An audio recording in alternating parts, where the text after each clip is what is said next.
많고 많은 세상 사람들 가운데 하나님의 은혜로 우리를 불러주신 그 하나님께 우리 다 같이 자리에서 일어서서 기쁨과 감사함으로 함께 예배 드리기를 원합니다.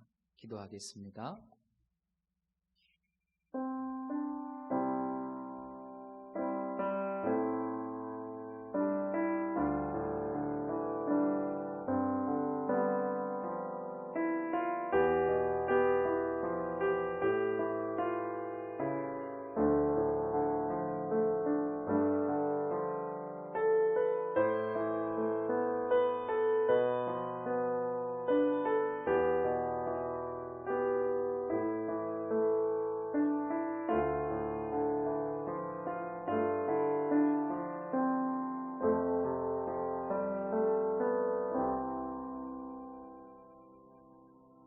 할렐루야. 하늘에서 여호와를 찬양하며 높은 데서 그를 찬양할지어다.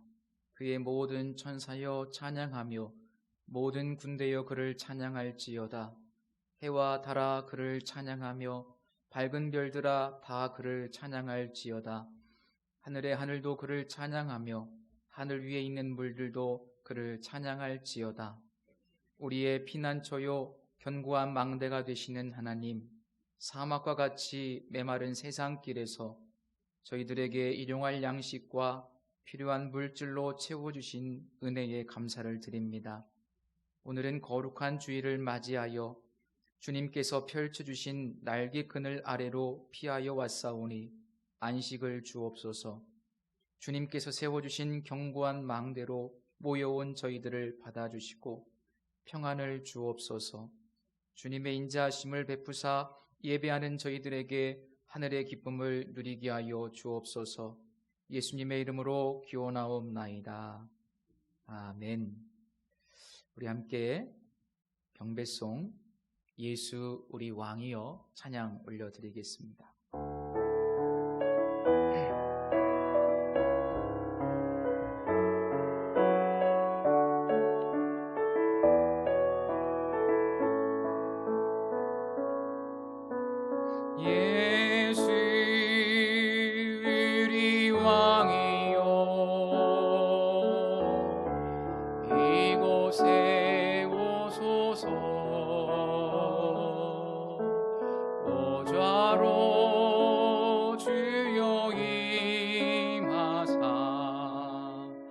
찬양을 받아 주소서. 주님을 찬양하오니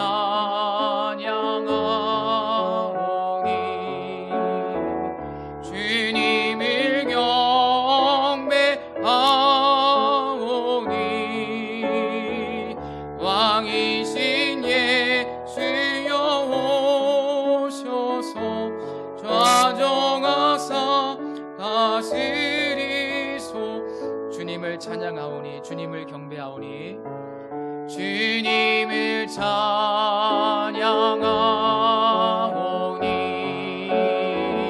주님을 경배하오니 왕이신 예수여 오셔서 좌정하사 다스리소서.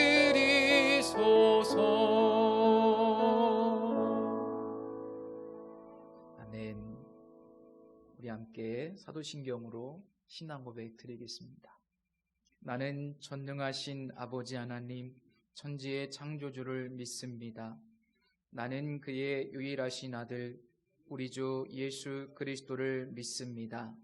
그는 성령으로 잉태되어 동정녀 마리아에게서 나시고 본디오 빌라도에게 고난을 받아 십자가에 못 박혀 죽으시고 장사된 지 사흘 만에 죽은 자 가운데서 다시 살아나셨으며 하늘에 오르시어 전능하신 아버지 하나님 우편에 앉아 계시다가 거기로부터 살아있는 자와 죽은 자를 심판하러 오십니다. 나는 성령을 믿으며 거룩한 공교회와 성도의 교제와 죄를 용서받는 것과 몸의 부활과 영생을 믿습니다. 아멘. 이 시간에는 하나님 앞에 겸허한 마음으로 지난 한 주간의 삶을 되돌아보면서 우리 하나님 앞에 잠시 참여하는 시간을 갖겠습니다. 혹시 우리의 부끄러운 모습이 있었다면, 우리 허물 있었다면, 또 뿌리 깊은 죄가 있다면 이 시간 함께 회개하는 시간 갖겠습니다. 기도합니다.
여호와께서 말씀하시되 오라 우리가 서로 변론하자. 너희의 죄가 주홍 같을지라도 눈과 같이 희어질 것이요 진홍같이 붉을지라도 양털같이 희게 되리라. 아멘. 우리 자리에 앉으셔서 찬송가 29장 함께 찬양 드리겠습니다.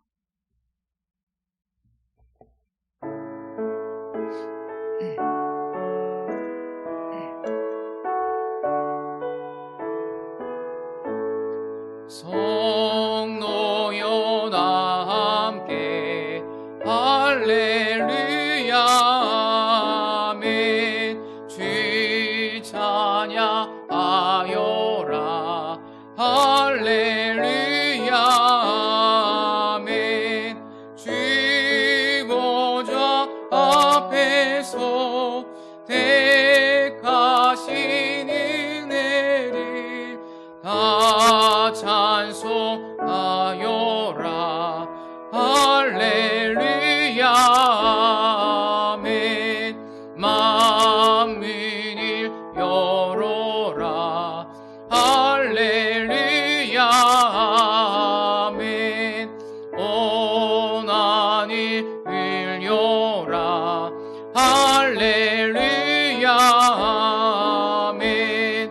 인도자 되시며 친구가 되신 주 그 사랑 끝없다 할렐루야 아멘. 주 찬양하여라 할렐루야 아멘. 찬양은 끝없다 할렐루야 아멘. 거룩한 집에서 주인종 기리며 늘 찬송 부르자 할렐루야 아멘. 아멘. 우리 교동문 71번, 이사야 55장 교동문 함께 교독하시겠습니다.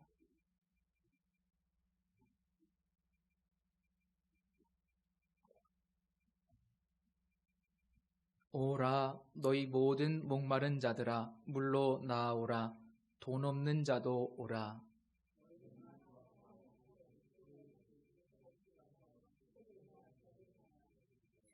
너희가 어찌하여 양식이 아닌 것을 위하여 은을 달아주며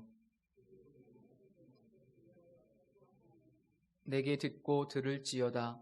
그리하면 너희가 좋은 것을 먹을 것이며 너희는 귀를 기울이고 내게로 나와 들으라. 내가 너희를 위하여 영원한 언약을 맺으리니 너희는 여호와를 만날 만한 때에 찾으라. 악인은 그의 길을, 불의한 자는 그의 생각을 버리고 여호와께로 돌아오라. 우리 하나님께로 돌아오라. 그가 너그럽게 용서하시리라. 아멘. 찬송가 310장 함께 찬양 드리신 후에 회중을 대표해서 우리 최용숙 권사님께서 기도해 주시겠습니다.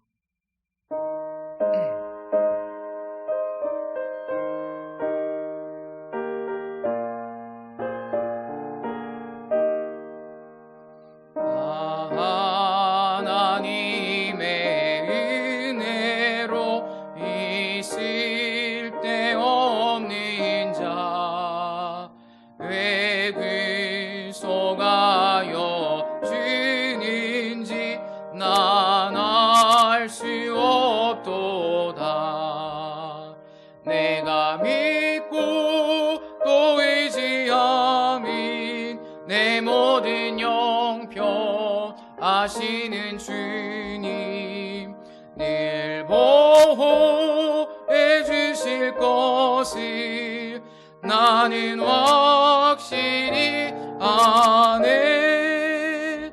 왜 내게 글쎄 믿음과 또 복임 주셔서 내 마음이 항상 편한지 난 알 수 없도다. 내가 믿고 또 의지함인 내 모든 형편하시는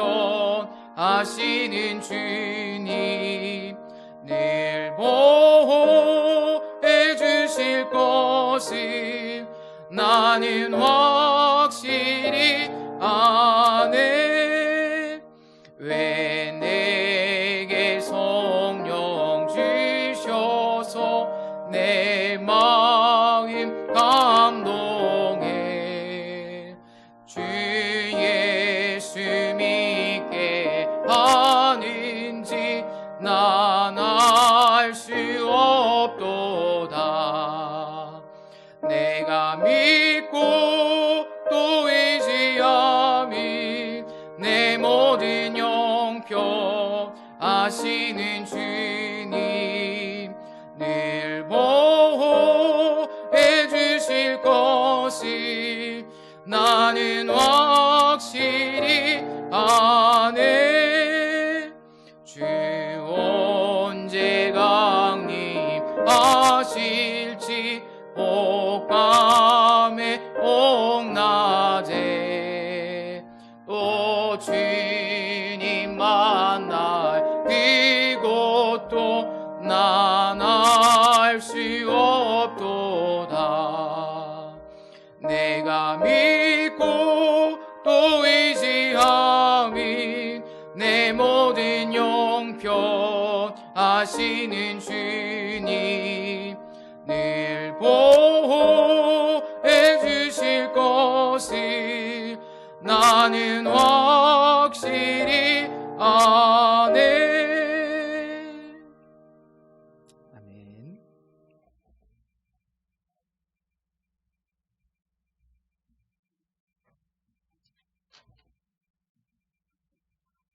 기도드리겠습니다. 지존하시는 하나님, 이 시간 찬송과 영광을 주님께 돌립니다. 죄와 허물로 죽었던 우리를 살리시고 구원의 길에서 오늘도 복된 날을 거룩하게 지킬 수 있도록 인도하여 주심을 감사합니다. 또한 풍성한 가을을 허락하신 하나님께 감사와 찬송을 올립니다. 또한 이 좋은 계절에 거룩한 육체와 정신을 주셔서 감사합니다. 지금까지 지내온 모든 것이 주님의 크신 은혜였음을 믿고 고백합니다. 앞으로 나아갈 길도 주님께서 인도하여 주실 줄로 확신하오니 우리의 믿음과 발걸음을 쉬지 않게 하여 주옵소서. 오늘도 신령과 진정으로 예배하는 자를 찾으시는 하나님이 오니 거짓 없는 마음으로 진실한 마음으로 예배를 드리게 하여 주옵소서. 오직 주님께 소망을 두게 하시고 이 소망을 가리는 모든 것들을 청산할 수 있도록 선한 마음을 싸우게 하여 주옵소서. 낙심하는 심령에는 주님이 거할 자리가 없음을 알게 하시고 한숨과 자포자기로 뒤섞인 옛사람의 자취를 벗게 하여 주옵소서. 은혜의 주님, 열매 맺는 가을이지만 아직도 전도의 열매도 없었고 헌신 봉사의 열매도 없던 저희들을 고백합니다. 주님의 말씀에 대한 순종의 열매도 없음을 고백합니다. 우리가 주님의 말씀에 순종하는 마음을 허락하시고 강건적으로 주님의 고난에 순종하는 저희들이 되도록 축복으로 함께하여 주옵소서. 많은 사람들이 기쁨으로 가을거지를 하고 있지만 여전히 헐벗고 굶주리며 소외당한 많은 사람들이 있습니다. 고아들의 아버지 되시는 하나님, 우리가 그들을 놓치지 않도록 인도하여 주옵소서. 우리의 작은 정성이라도 그들을 보살필 수 있도록 은혜를 주옵소서. 나누는 기쁨이 넘치게 하여 주옵소서. 참 결실을 나눔에 있음을 기억하게 하여 주옵소서. 주님 홀로 영광 받으시기를 원하오며 말씀을 선포하시는 목사님과 함께 하여 주옵소서. 예수 그리스도의 이름으로 기도드립니다. 아멘.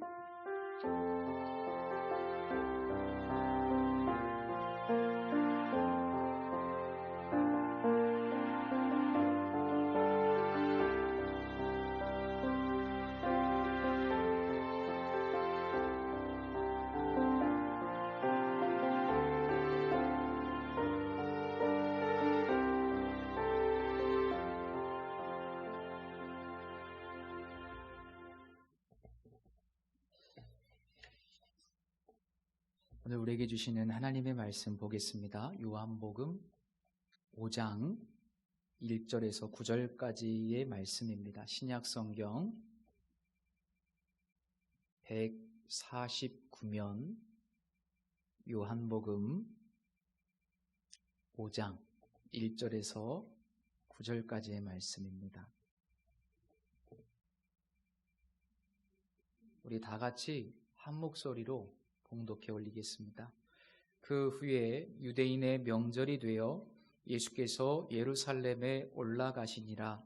예루살렘에 있는 양문 곁에 히브리 말로 베데스다라 하는 못이 있는데 거기 행각 5이 있고 그 안에 많은 병자, 맹인, 다리 저는 사람, 혈기 마른 사람들이 누워 물의 움직임을 기다리니 이는 천사가 가끔 못에 내려와 물 움직이게 하는데 움직인 후에 먼저 들어가는 자는 어떤 병에 걸렸든지 낫게 되미로라.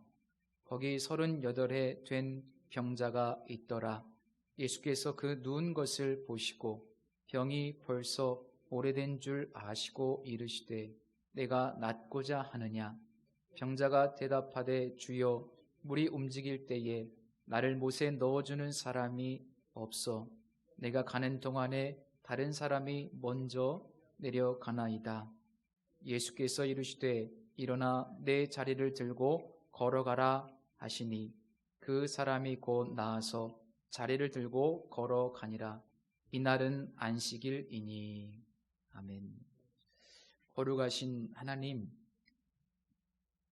예수님께서 이 병자를 찾아가시듯 오늘 우리에게 찾아오셔서 말씀으로 말을 걸어오시는 이 현장에 우리가 있습니다. 겸허히 우리의 마음을 열고 주님의 음성을 듣기를 원합니다.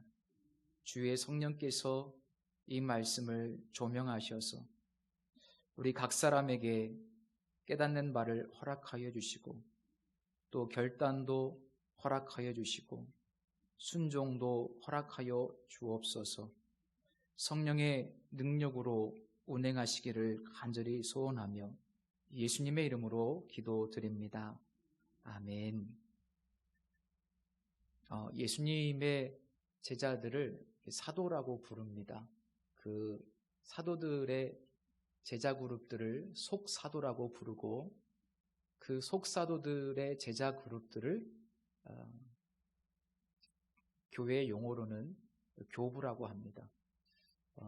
초대 교회 교부 중에 오리겐이라는 분이 계신데 그분이 이런 유명한 말을 했습니다. 살아간다는 것은 빚을 지는 것이다. 여기에 조금 더 설명을 덧붙인다면 오늘 내가 존재하는 것은 다 하나님의 은혜요. 수많은 사람들의 기도와 도움 덕분이라는 것을 이렇게 고백한 겁니다. 우리의 삶에 하나님의 은총이 가득하다. 이 사실을 우리가 느낄 수 있고 또 믿을 수 있고 고백할 수 있다면 정말 그것보다 더 행복한 인생은 없을 거라고 생각이 듭니다. 두 번째 표적 이후에 예수님께서 어느 명절에 예루살렘으로 올라가십니다. 어느 절기인지는 성경에 정확하게 기록되어 있지 않습니다만 학자들은 대체로 오순절일 것이다. 이렇게 이야기합니다. 유대인의 명절에는 수많은 사람들이 저 성전이 있는 예루살렘으로 모이죠. 최소 10만 명에서 많게는 15만 명 정도의 사람들이 모인다고 하니까 이 작은 도시인 예루살렘이 얼마나 사람들로 북적이겠습니까? 그야말로 떠들썩할 겁니다. 명절 대목이기 때문에 여기저기 장사꾼들이 빈틈없이 자리를 차지했을 것이고 또 오랜만에 그립고 정다운 사람들을 만나서 여기저기서 담소를 나누는 사람들도 많이 있었을 겁니다. 우리나라의 전통적인 명절 분위기처럼 그 이스라엘의 절기도 감사의 축제였습니다. 그런데 이 감사의 축제 기간 동안 예수님은 양문 곁에 있는 히브리 말로 베데스다라고 하는 작은 연못가를 찾아가십니다. 이 베데스다는 자비의 집 혹은 은혜의 집이라고 그 의미를 해석할 수 있는데 여기에는 이런 어떤 전설 같은 이야기가 전해 내려오고 있었습니다. 4절 말씀이죠. 천사가 가끔 모세에 내려와 물을 움직이게 하는데 움직인 후에 먼저 들어가는 자는 어떤 병에 걸렸든지 낫게 됨이러라. 실제로 그런 일이 있었는지 확인할 길은 없습니다. 아마 그런 일들이 있었겠죠. 어떤 자연현상에 의해서. 다만 몸이 아픈 수많은 사람들은 정말 지푸라기라도 잡는 심정 가지고 그 소문이 진실이기를 바라면서 이 연못 주변에 있는 5개의 행각 곳곳에 자리를 차지하고 있었습니다. 성경에 보면 많은 병자들이 있었다. 맹인도 있었고 다리 저는 사람도 있었고 혈기 마른 사람들도 있었다고 기록하고 있습니다. 그런데 바로 그곳에는 38년 된 병자도 있었습니다.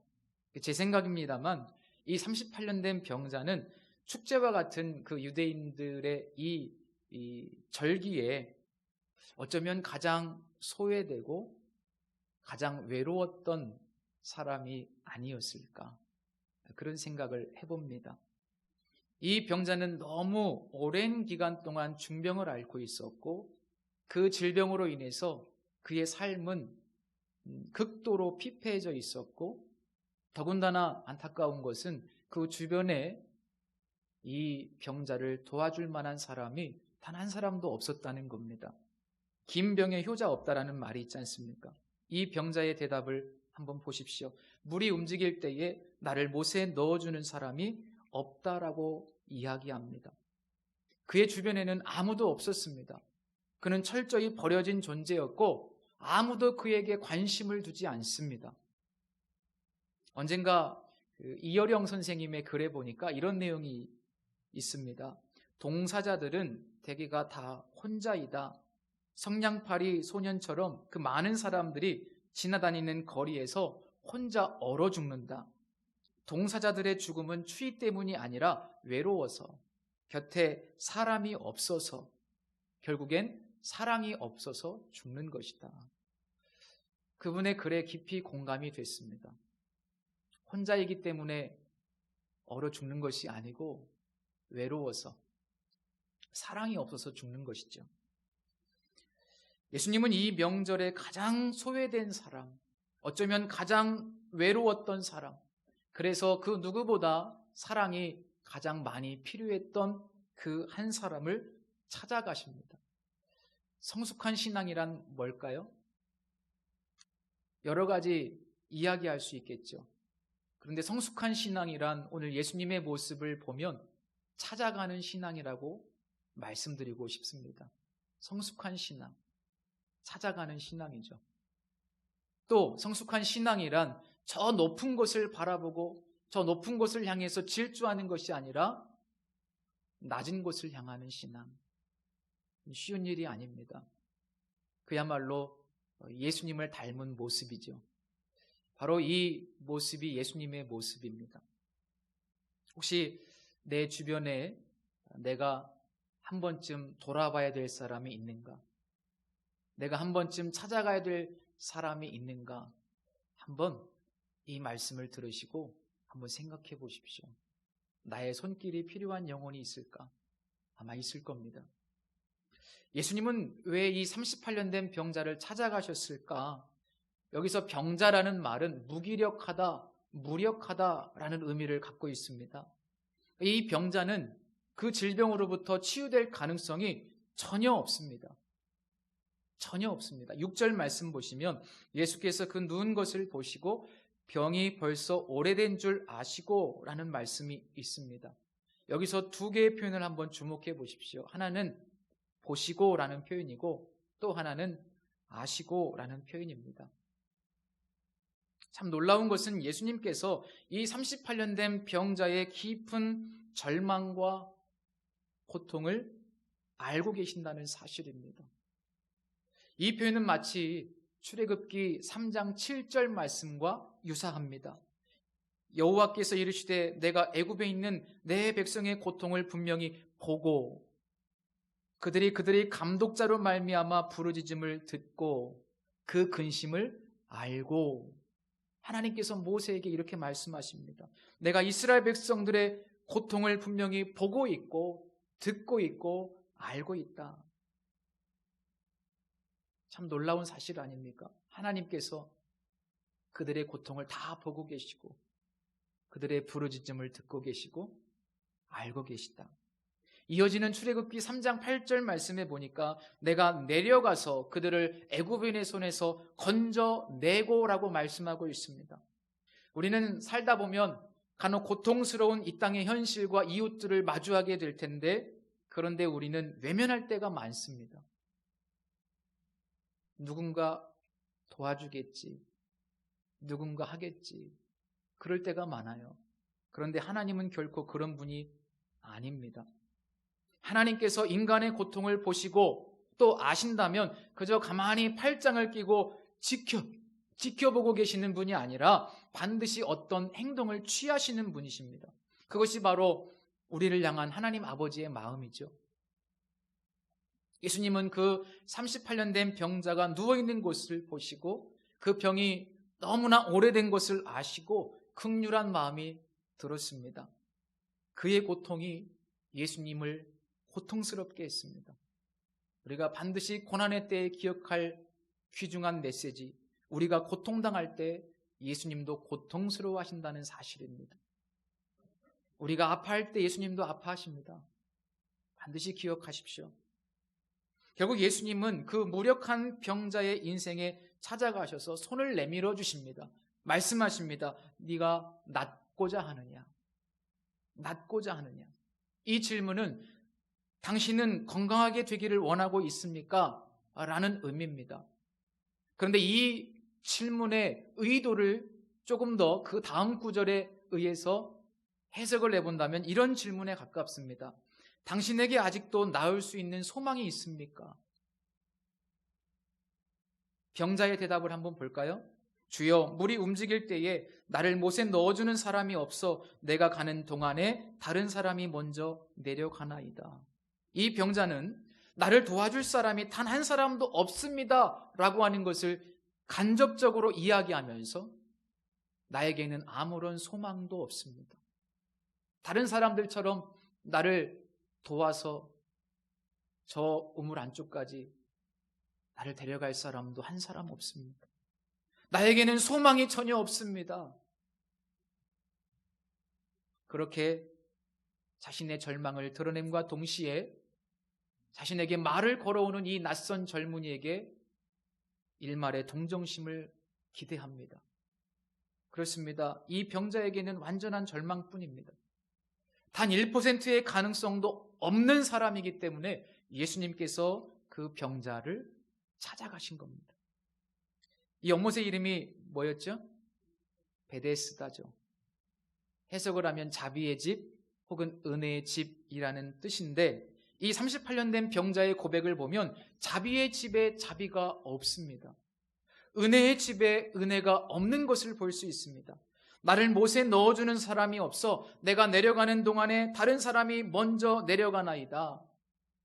당신은 너무나 오래된 중증 환자이고 병자이기 때문에 당신이 여기서 가장 큰 질병을 갖고 있기 때문에 당신이 먼저 좀 내려가서 고침을 받았으면 좋겠습니다. 우리가 양보하겠습니다. 이렇게 말하는 사람이 단 한 사람도 없다는 거예요. 베데스다라고 하는 그 이름의 의미에 걸맞지 않게 이곳은 오직 1등만 살아남는 치열한 생존 경쟁의 현장이고 철저히 약육강식의 세계인 것 같습니다. 아이러니라고 하죠, 이런 것을. 은혜의 집인데 은혜가 없어요. 자비의 집인데 자비가 없어요. 비유를 해본다면 이 베데스다는 마치 마땅히 은혜가 넘쳐야 될 하나님의 교회에 은혜가 없는 것과 흡사합니다. 이 땅의 교회의 현실을 한번 보십시오. 다 그런 것은 아니겠지만 정말 하나님의 교회에 은혜가 넘치고 있는가? 은혜의 집에 은혜가 있는가? 은혜가 풍성해야 될 우리의 심령에 은혜가 메말라 버린 것은 아닌가? 이 38년 된 병자의 고백은 사실상 오늘날 은혜가 사라져버린 교회와 은혜가 사라져버린 성도들의 메마른 심령을 폭로하고 고발하고 있다는 생각이 듭니다. 고통당하고 있는 성도들, 아무도 나를 위로해주는 사람이 없다고 느낄 때 외롭죠. 내가 이렇게 힘들고 아픈데 누구 하나 우리 교회 성도들 중에 나를 위해서 손 한번 잡아주는 사람 없다고 느낄 때 얼마나 고독합니까? 교회는 그러면 안 되잖아요. 그런데 오늘날 교회가 너무나 개인주의적 아닙니까? 예배 왔다가 가고. 어떻게 보면 그것도 자기중심 아닐까요? 자기 만족 아니겠습니까? 은혜가 있어야 될 자리에 은혜가 없어요. 다른 사람의 이야기가 아니라 나의 이야기라고 한번 생각해 보십시오. 과연 하나님 앞에 정직하게 내 마음을 한번 내어놓고 내 마음속에 하나님의 은혜가 강같이 흐르고 있는가 한번 보십시오. 빈들의 마르풀 같지는 않은가. 예수님은 그야말로 완전한 절망 가운데 있는 그 병자에게 말씀하십니다. 일어나 내 자리를 들고 걸어가라. 그런데 놀랍게도 9절 말씀을 보십시오. 그 사람이 곧 나아서 자리를 들고 걸어가니라. 이 말씀을 보면 뭔가 약간 좀 심심한 듯한 느낌이 들어요. 뭐 극적인 요소가 없고 사실만 담백하게 기록하고 있습니다. 자, 그런데 우리가 주목할 것은 이 말씀에 나은 것이 먼저라는 사실입니다. 다 나은 후에 자리를 들고 걸어갑니다. 그렇죠. 지난주에 살펴본 두 번째 표적에서는 왕의 신하가 자신의 문제를 가지고 예수님께 찾아왔습니다. 그런데 이 세 번째 표적에서는 예수님께서 문제가 있는 사람을 향하여 오히려 먼저 찾아가시는 것을 볼 수 있습니다. 내 사랑하는 자식 좀 살려달라고 찾아온 왕의 신하에게는 예수님께서 믿음을 요구하셨는데 이 38년 된 병자에게는 믿음을 요구하지도 않습니다. 그런 말씀 없지 않습니까? 두 사건의 두 표적의 성격만 놓고 보면 정반대인 것을 발견할 수 있습니다. 본문에 더 이상 어떤 설명도 없습니다. 이 병자의 입장에서는 자신이 어떻게 왜 치료를 받았는지 도저히 설명할 길이 없습니다. 그런데 바로 이 부분이 이 본문의 아주 중요한 메시지를 담고 있습니다. 우선 이 38년 된 병자를 치료해 주셨다는 것은 어떤 의미가 있을까? 오늘 본문은 아니지만 14절 말씀을 한번 보십시오. 그 후에 예수께서 성전에서 그 사람을 만나 이르시되 보라 내가 나았으니 더 심한 것이 생기지 않게 다시는 죄를 범하지 말라라고 말씀하십니다. 그러니까 이 말씀에 의하면 이 38년 된 병자의 질병은 사실상 죄의 결과였던 것으로 추측해 볼 수 있습니다. 그렇기 때문에 스스로 이 문제를 해결할 수 없었던 것이죠. 그리고 그 누구도 이 죄의 문제를, 이 문제의 해결을 도와줄 사람이 없었다.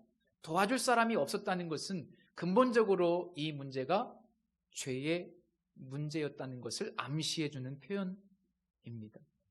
결국 이 38년 된 병자의 모습은 마치 죄와 그 죄의 결과들 속에서 한평생 살아가면서 그 문제를 해결할 수 없는, 그 문제를 스스로 도저히는 해결할 수 없는 절망적인 우리 인간의 실존을 정확하게 묘사하고 있다고 볼 수 있습니다.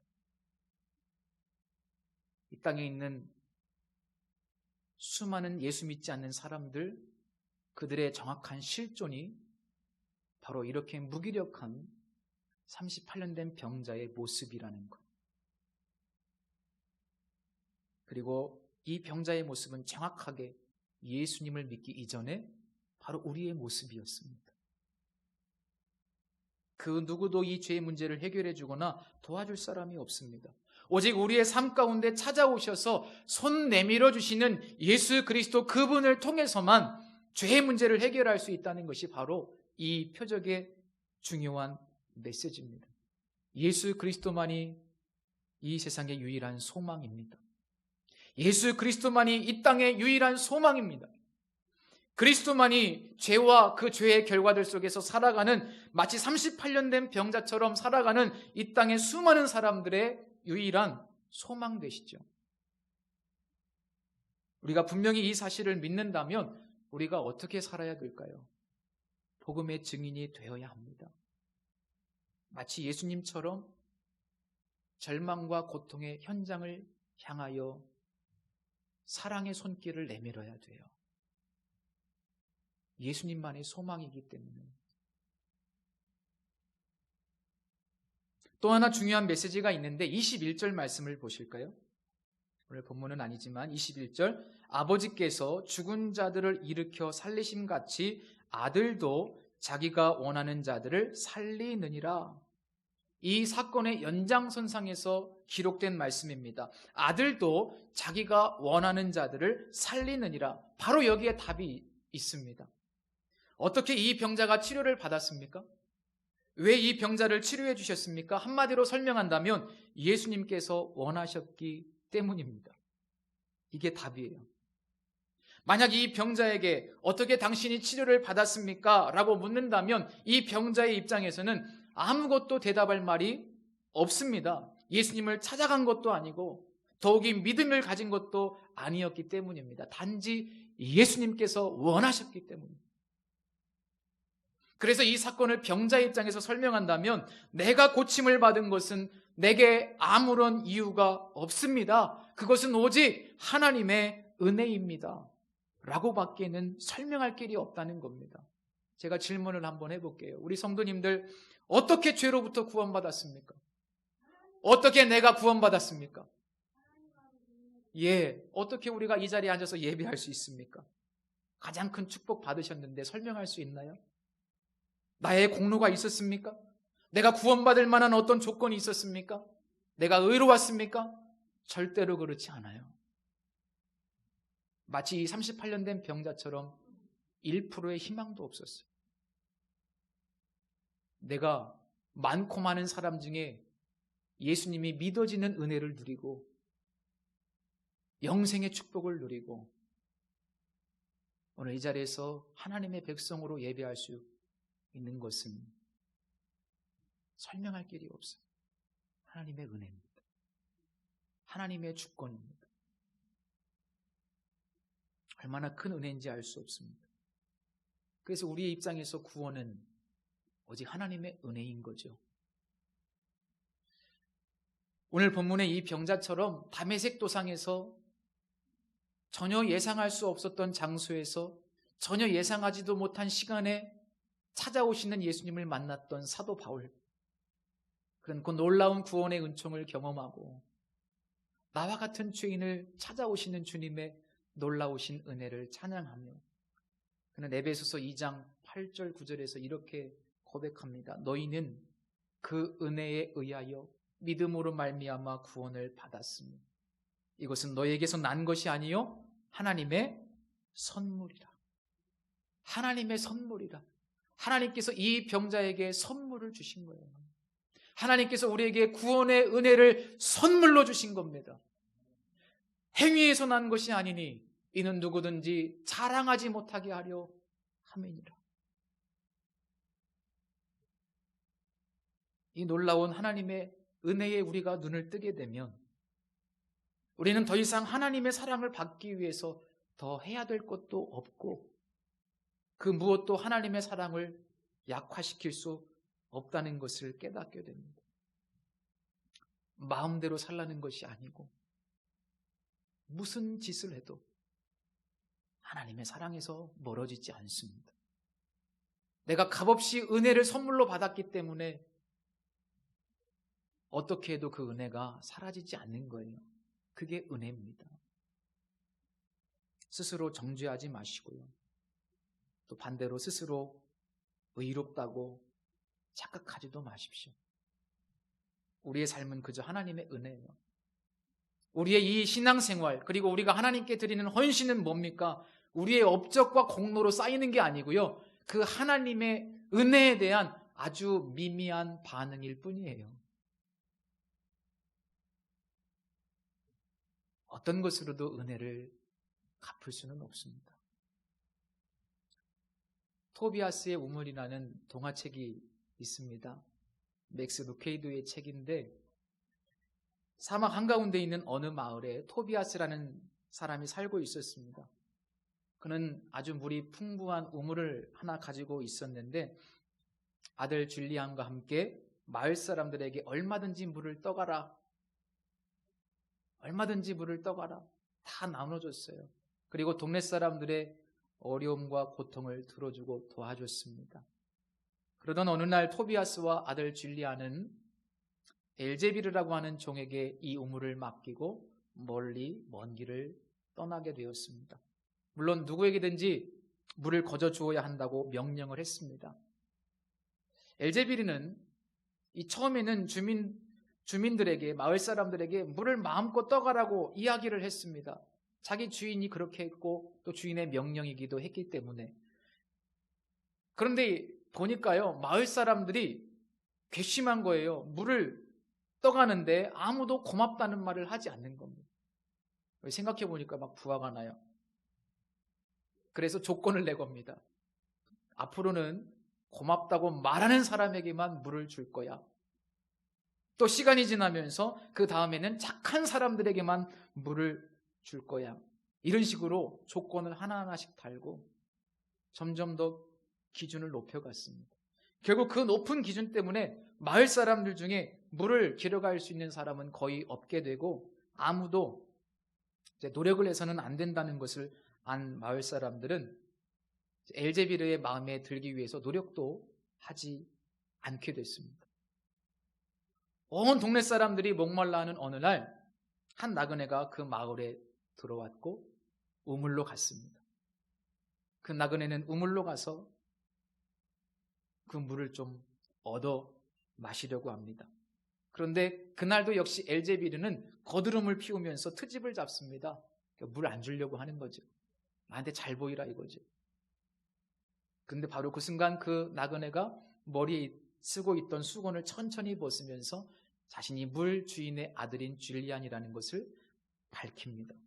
그리고는 아버지의 물은 모든 사람들에게 나누어주는 선물이라고 그 종에게 이야기합니다. 줄리안은 마을 사람들에게 예전처럼 물을 마음껏 마시라고 나눠줬어요. 사람들이 얼마나 기쁘고 즐거웠겠습니까? 반대로 엘제비르는 얼마나 두려웠겠습니까? 이번에는 마을 사람들이 역으로 가만히 있지 않고 이 엘제비르를 고소합니다. 저 사람 주인이 안 계실 때 우리에게 물을 주지 않았다고. 저 사람 혼내주라고. 저 사람에게 물 주지 말라고. 그렇게 주인에게 막 요청하는 거예요. 그런데 그때 줄리아는 이렇게 이야기합니다. 착한 사람들만 물을 마실 수 있다면 여러분 중에 누가 물을 마실 수 있겠습니까? 그리고는 저 사람에게도 물을 주는 것이 내 아버지의 뜻이라며 그 종을 용서해 줍니다.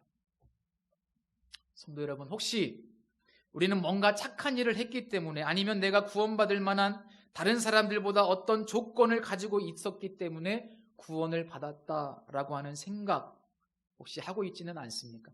나는 적어도 저 성도들보다는 나아. 오만한 생각이죠.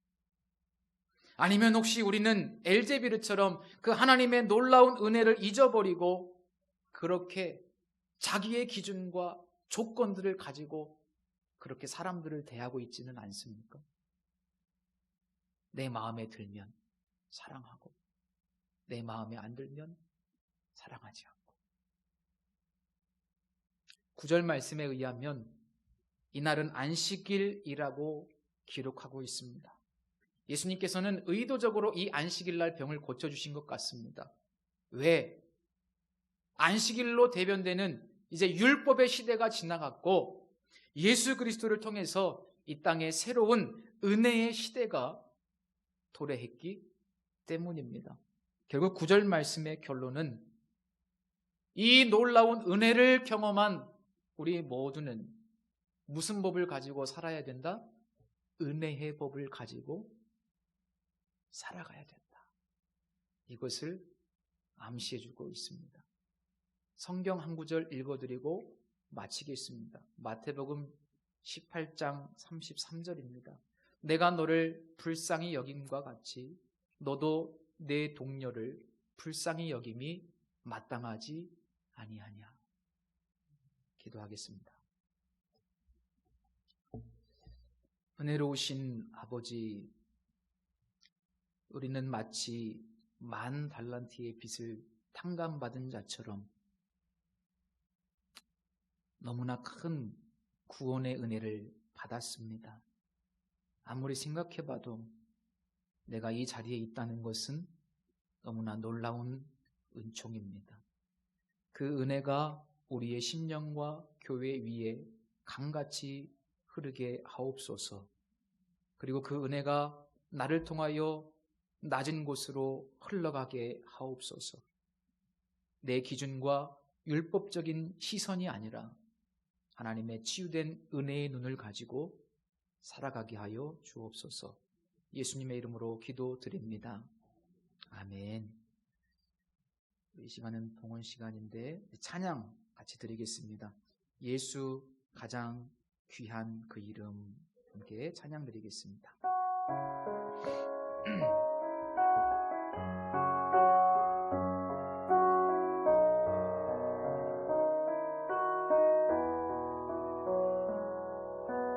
예수 가장 귀한 그 이름, 예수 언제나 기도드리사. 오 예수 나의 손 잡아주시는 가장 귀한 그 이름. 예수 찬양하기. 예수 찬양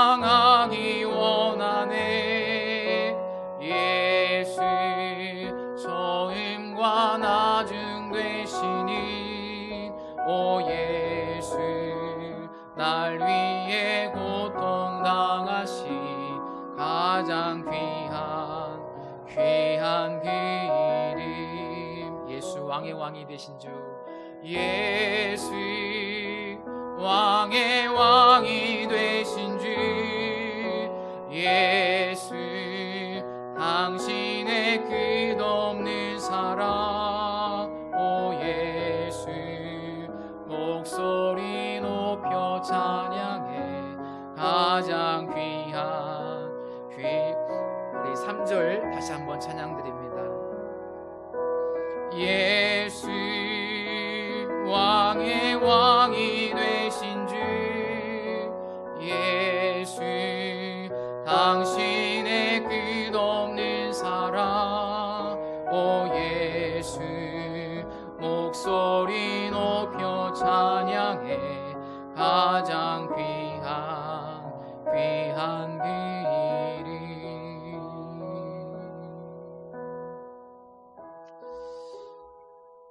우리 시간에 잠시 같이 기도드리겠습니다. 우리의 심령이 우리 교회가 하나님의 은혜로 충만케 하옵소서. 이 놀라운 은혜가 우리의 심령에 날마다 더 풍성하게 강같이 흐르게 역사해 주시고 나를 통해서 그 은혜가 누군가에게 흘러가는 통로가 되게 해달라고 우리 시간 잠시 하나님 앞에 결단의 기도 드리겠습니다. 기도합니다.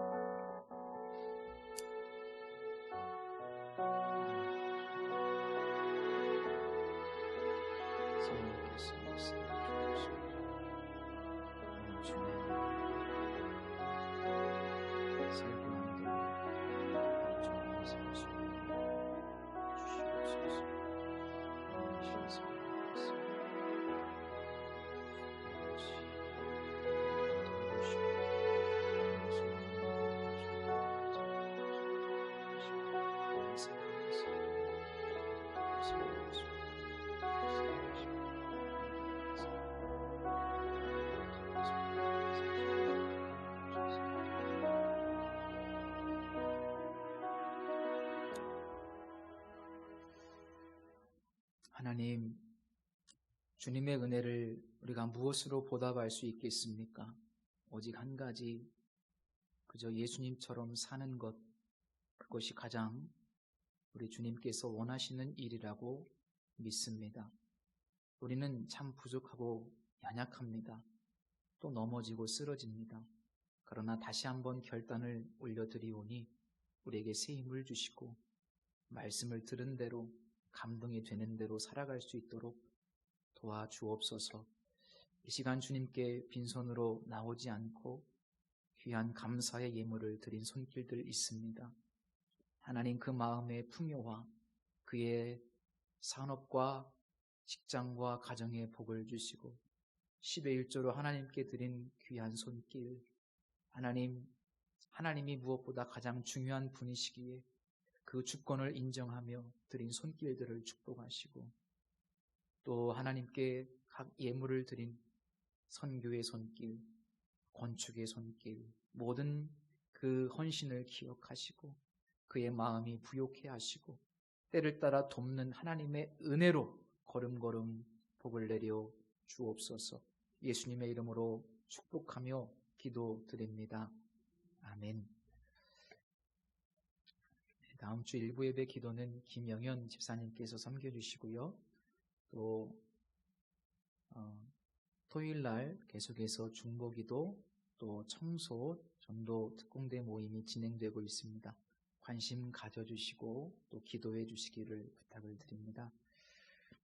주일 오후 예배는 없는 것이 아니고 가정에서 가정 코이노니아로 꼭 예배해 주시기를 부탁을 드릴게요. 그리고 제가 내일은 그 인근에 있는 대전 성결교회 일일 새벽 기도회를 인도하러 출타를 합니다. 생각나시면 기도해 주시고 내일 새벽 기도는 박종화 장로님께서 인도해 주시겠습니다. 우리 다 같이 자리에서 일어서서 찬송가 53장 찬양 드리신 후에 축도로 예배를 마치겠습니다.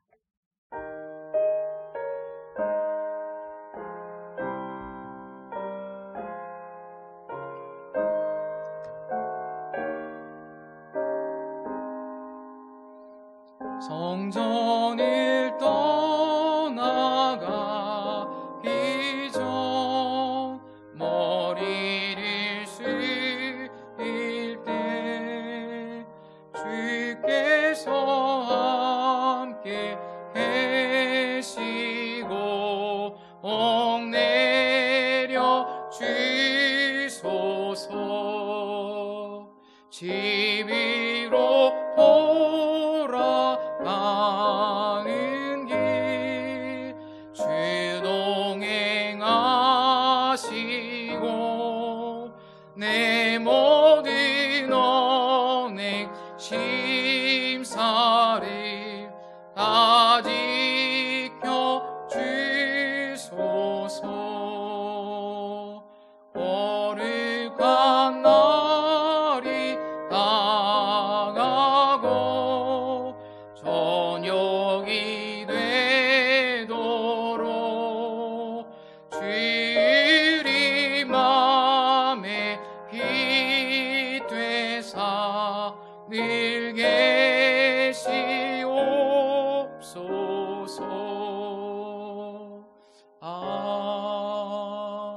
아멘.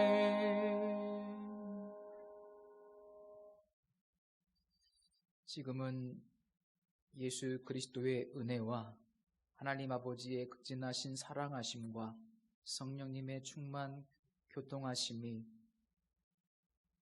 말할 수 없는, 설명할 수 없는 하나님의 은혜를 경험하고 그 은혜를 깊이 묵상하며 또 그 은혜를 흘려보내기로 다짐하는 사랑하는 비전교회와 우리 성도들 머리 위에 이제로부터 영원토록 함께 계실지어다.